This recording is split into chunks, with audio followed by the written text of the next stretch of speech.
This says draw a frequency distribution that has these characteristics. Skewed left. So that means there's a tail on the left side and low variation. So it's got a tail on this side and they're really put together close. So a little bit more of a tail on this side, but close together. Low variation, not wide variation. So now the mode is the highest. The median, to get half of the data, it would be slightly to the left. And then the mean would be pulled further. So would the mean or median be further apart with high variation? Spread out, that would pull those apart. Would the mean be further apart? Yes, it would.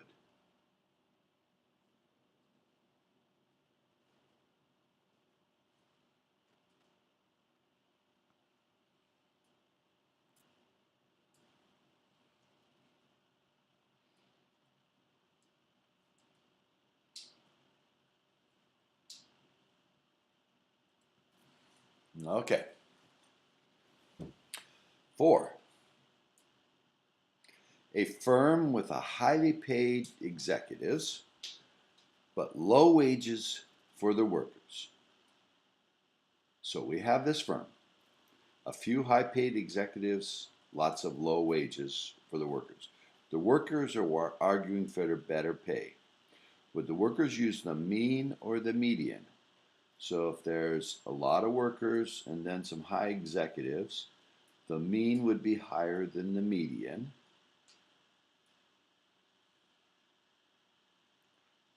And if in that situation, if they want to argue for better pay, they're going to use the lower average, which would be the median, because it would be lower.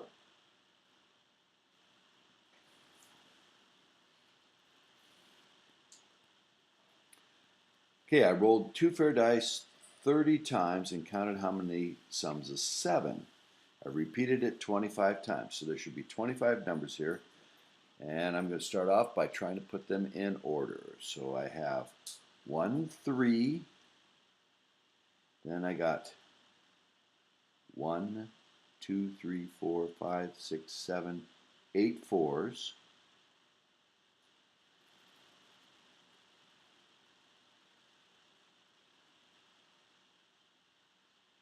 Then 5s, I see 1. Then 6s, 1, 2, 3, 4, 5, 6, 7, 8, 9 6s. 1, 2, 3, 4, 5, 6, 7, 8, 9. And then 7s, 1, 2, 3, 4, 5.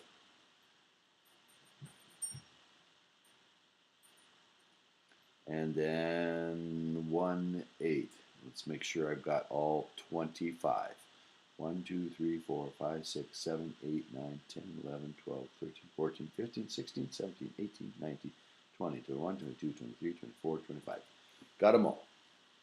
All right. How do I find the mean? Add them up and divide by 25. So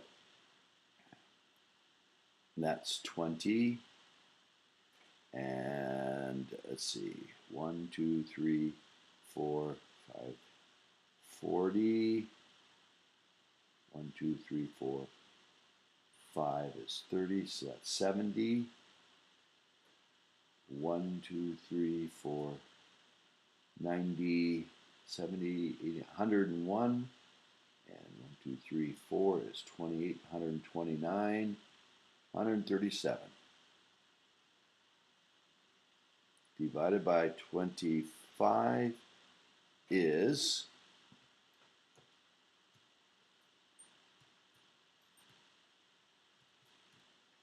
5.48. Mode, what's the most common number? It looks like we got mostly sixes. The median, that would be in the middle. Since it's 25, there will be a number in the middle. The 13th one, 1, 2, 3, 4, 5, 6, 7, 8, 9, 10, 11, 12, 13. There's the median.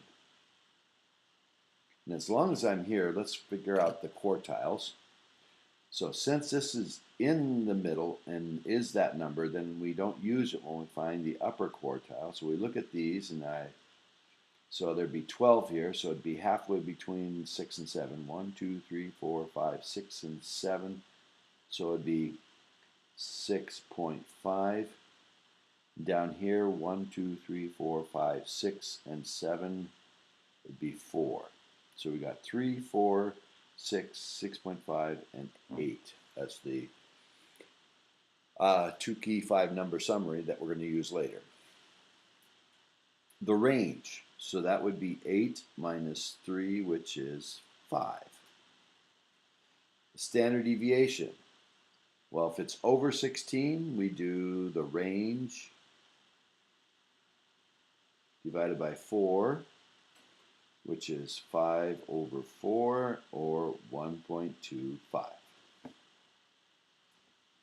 Oop, well, not shown there. Now it is. Okay, remember that if it's under 16, we do the range divided by the square root of the size of our sample. If it's over 50 or more, we do divide by 5. If it's over 200 or more, we use divide by 6. Okay. Page 2. So find the standard deviation. Okay, so we had 3, 4, 5, 6, 7, 8. 3, 4, 5, 6, 7, and 8. We have to subtract the mean, which was 5.48.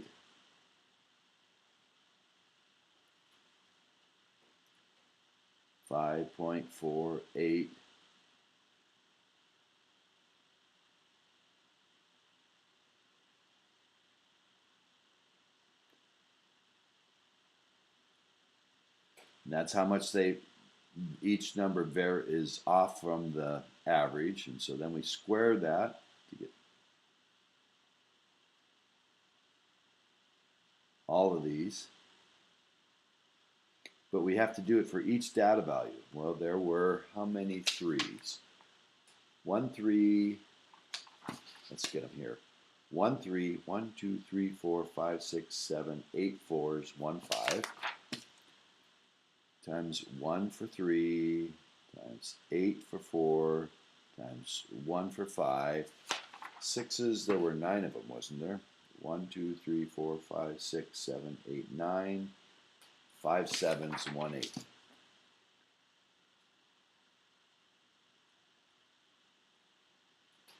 And so I'm going to do all these calculations.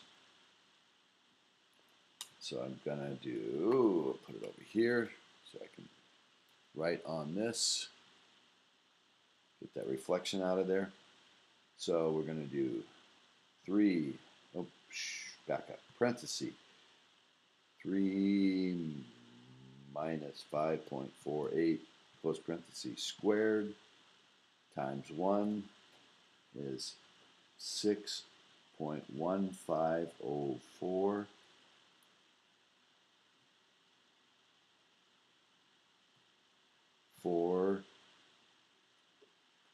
Times 8 is 17.5232.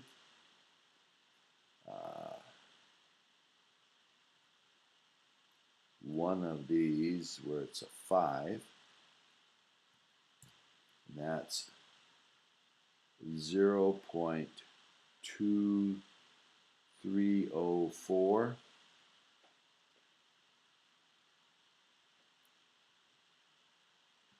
9 of them that were 6. That's 2.4336. And 5 that were 7. That's 11.5520. And 1 that was 8. 6.3504. Totalies 10, 20, 32, 5, 5 is 10, 1, 5, 10, 11, 19, 24, carry the 2,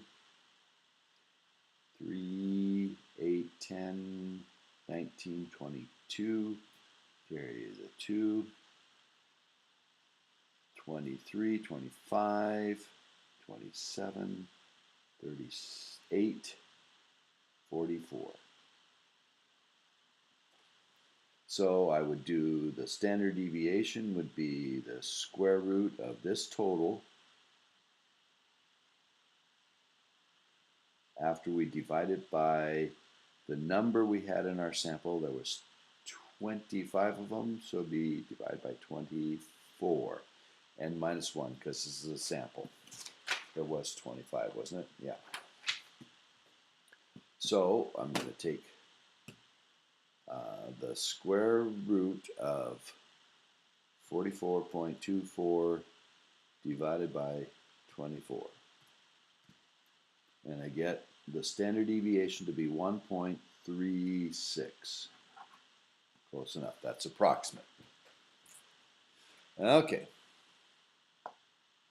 5-number summary. So that was Q0, which was 3, the lowest. Q1, which was 4. Q2, which was 6. Q3 was between 6 and 7, so it's 6.5.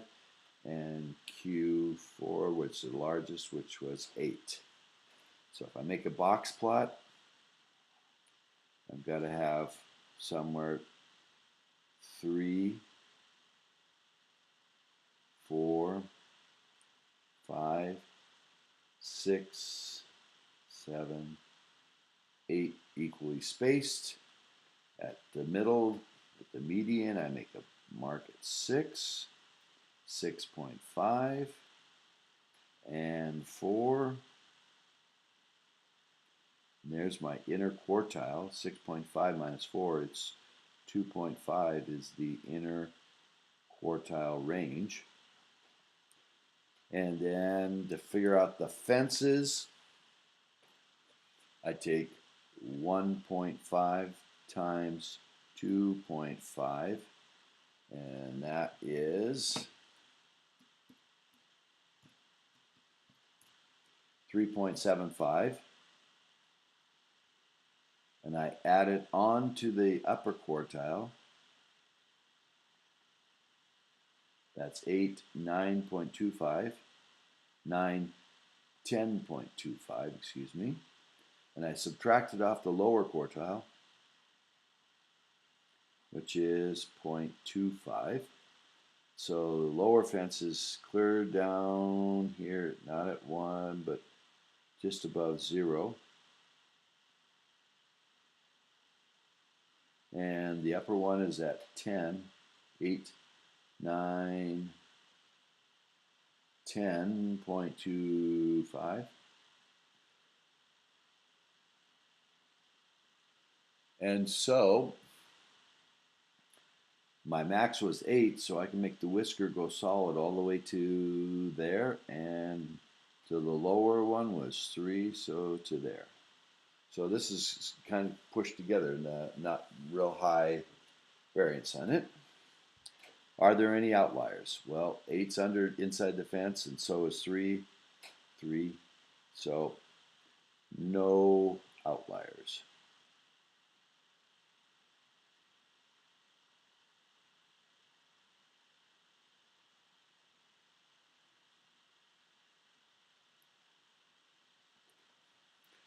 Okay, now it says, what percentage of the data should be statistically within one standard deviation below the mean to one standard deviation above the mean? So if we have normal curve, the mean, one below and one above, there's 34 and 34, making a total of 68% supposed to be in that area.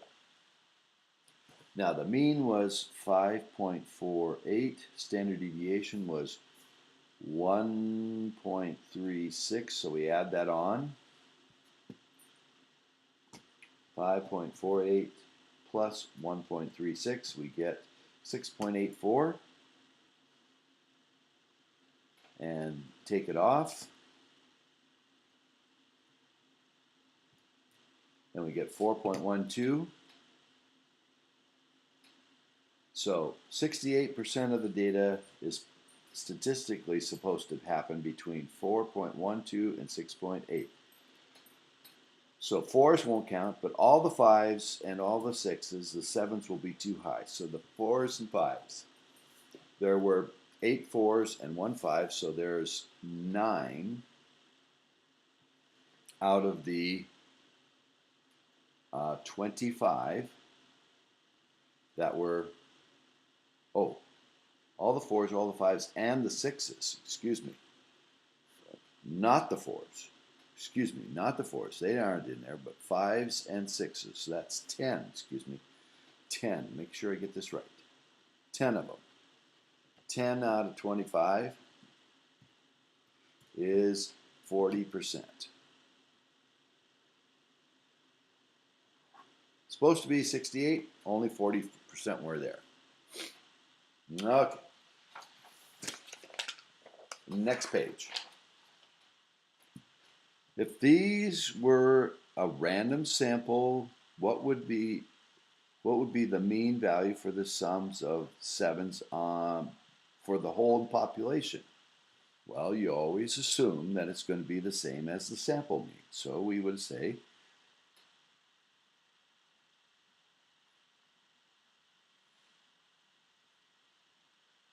we know that's not going to be totally correct, but it should be close to the sample mean of 5.48. The true theoretical mean is 5. Determine if that is in the margin of error. Well, so we would take, to get the margin of error,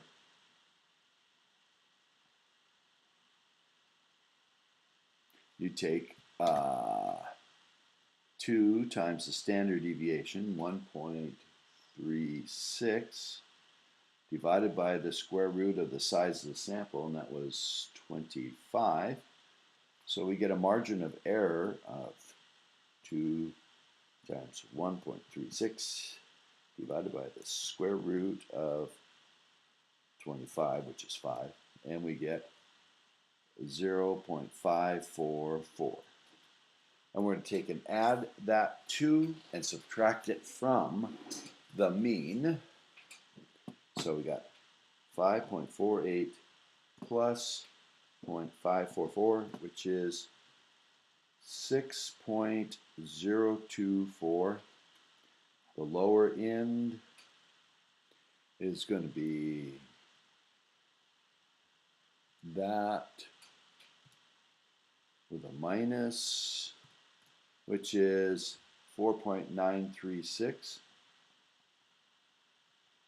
So this sample predicts the mean to be 5.48, or more likely somewhere in that range. 95% sure it'll be in there, the mean.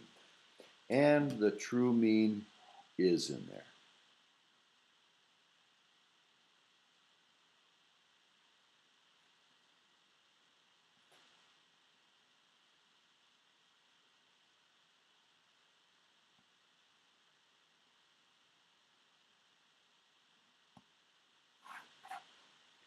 Okay. Now let's do this one. It says a dog food company claims their bags weigh an average of 55. State the null. Bags weigh 55 pounds. Then an agency, so the null would be bags are, usually the dog food company is claiming there'd be 55 pounds or more, because they would be claiming they had that.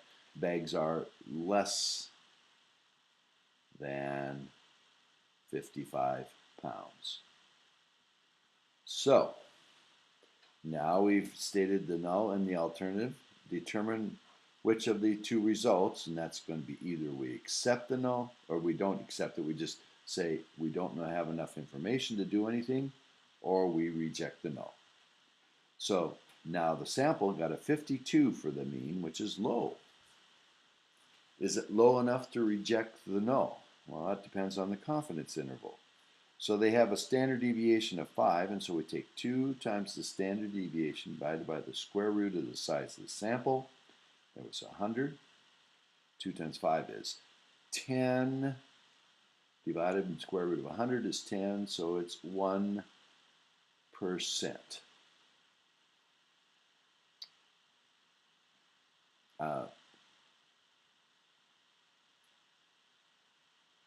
Oh, 1 pound. Excuse me, 1 pound. So we have to add 1 and subtract 1. So the true average bag weight is, we're 95% sure it's somewhere between 51 pounds and 53 pounds, plus or minus 1 onto this. So the true mean is somewhere between 51 and 53. This then is enough evidence to be 95% sure that we can reject the null that the bags are 55. So we would reject.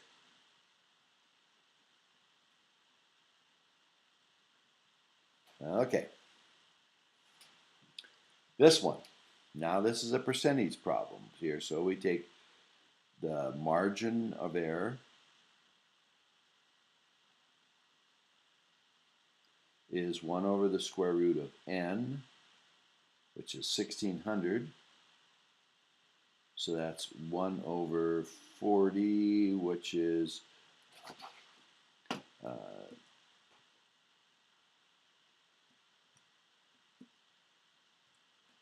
0.2025 or 2.5%. That's our margin of error. So the number that voted in favor of higher taxes was 49% plus or minus 2.5%, which means we're pretty sure that the voters are true percentage that would vote for higher taxes or in favor of higher taxes is somewhere between 2.5 from that, which would be 46.5%, up to 2.5 more than that, which is 51.5%. So, since this says that the true number that are in favor of higher taxes could be as low as 46 and high as 51, we don't know whether they favor or don't favor the majority. So it doesn't prove anything.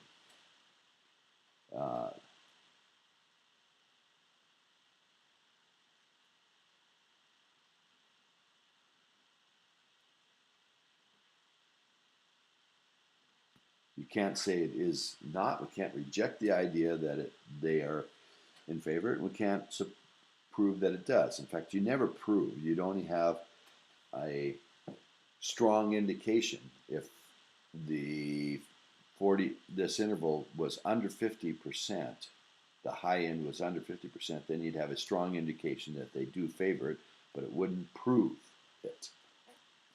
Okay. And now the final page. Now it says there's an IQ score of 100.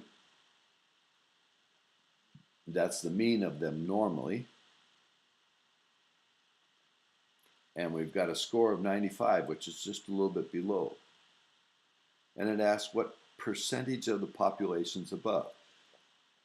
So we got to figure out the percentile that's below from the table down here. So we got to figure out the z-score. So we want to center at 0. So we got to take the score of 95 and subtract the mean and divide by the standard deviation. And we get negative 5 over 15, which is negative 0.33.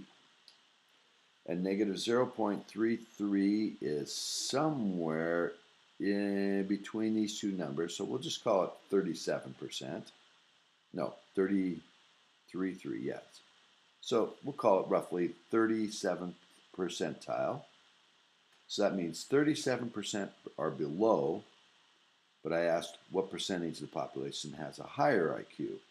So it'd be 100 minus 37, which is 63% would have a higher IQ.